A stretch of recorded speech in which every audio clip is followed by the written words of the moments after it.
การกัดบันทอยได้ยืนแต่จะประดอลที่อยู่บอลยามตะตุ้ยคือกัดบันทอยมันไทยนโยบายនៅថ្ងៃទី24ខែតុលាឆ្នាំ2025រដ្ឋាភិបាលកម្ពុជាបានអនុម័តលើសេចក្តីព្រាងច្បាប់ថវិកាជាតិឆ្នាំ2026ដែលក្រុងចំណាយជាង $10,000 លានចំនួននេះបានកើនឡើង 7.6% បើធៀបនឹងឆ្នាំ2025ដែលមានទឹកប្រាក់ $9,400 លានស្របពេលដែលមានការបង្កើនខ្ទង់ចំណាយលើប្រតិបត្តិការរបស់ក្រសួងនិងស្ថាប័នរដ្ឋនីមួយៗរដ្ឋាភិបាលក៏បានព្យាករណ៍ផងដែរចំពោះសេដ្ឋកិច្ចកម្ពុជាក្នុងឆ្នាំ2026ដែលនឹងមានកំណើនក្នុងរង្វង់ 5% ជាមួយអត្រាអតិផរណាជាមធ្យមប្រចាំឆ្នាំស្ថិតនៅក្នុងរង្វង់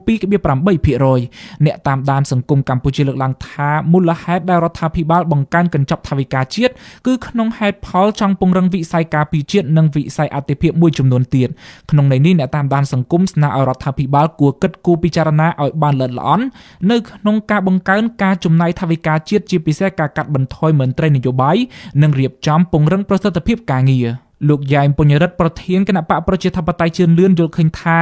ការបង្កើនការចំណាយថវិកាជាតិនេះជារឿងធម្មតាដោយសារតែការវិវត្តនៅក្នុងប្រទេសពីមួយឆ្នាំទៅមួយឆ្នាំខ្ញុំបានឃើញតាមប្រព័ន្ធផ្សព្វផ្សាយពីសេចក្តីព្រាងច្បាប់ថវិកាជាតិសម្រាប់ឆ្នាំ2026មានប្រមាណជា $10,000 លានគឺមានការកើនឡើងប្រមាណជាង 7% បើប្រៀបធៀបទៅឆ្នាំ2025ចំពោះខ្ញុំយល់ឃើញថាវាជារឿងធម្មតានៅលើការបង្កើនគម្រោងថវិកាជាតិពីព្រោះពីមួយឆ្នាំទៅមួយឆ្នាំវាតែងតែមានការវិវត្តទៅមុខទាំងចំនួនប្រជាពលរដ្ឋទាំងការគ្រប់គ្រងហើយទាំងការអភិវឌ្ឍផ្សេងដូច្នេះវាជាករណីចាំបាច់ការកាត់បន្ថយដែលយើងតែងតែផ្ដល់ជាយោបល់យ៉ាងទទូចគឺកាត់បន្ថយមន្ត្រីនយោបាយហើយនឹងការរៀបចំដើម្បីឲ្យមានប្រសិទ្ធភាពការងារនៅក្នុងជួរមន្ត្រីរាជការការកាត់បន្ថយដែលជា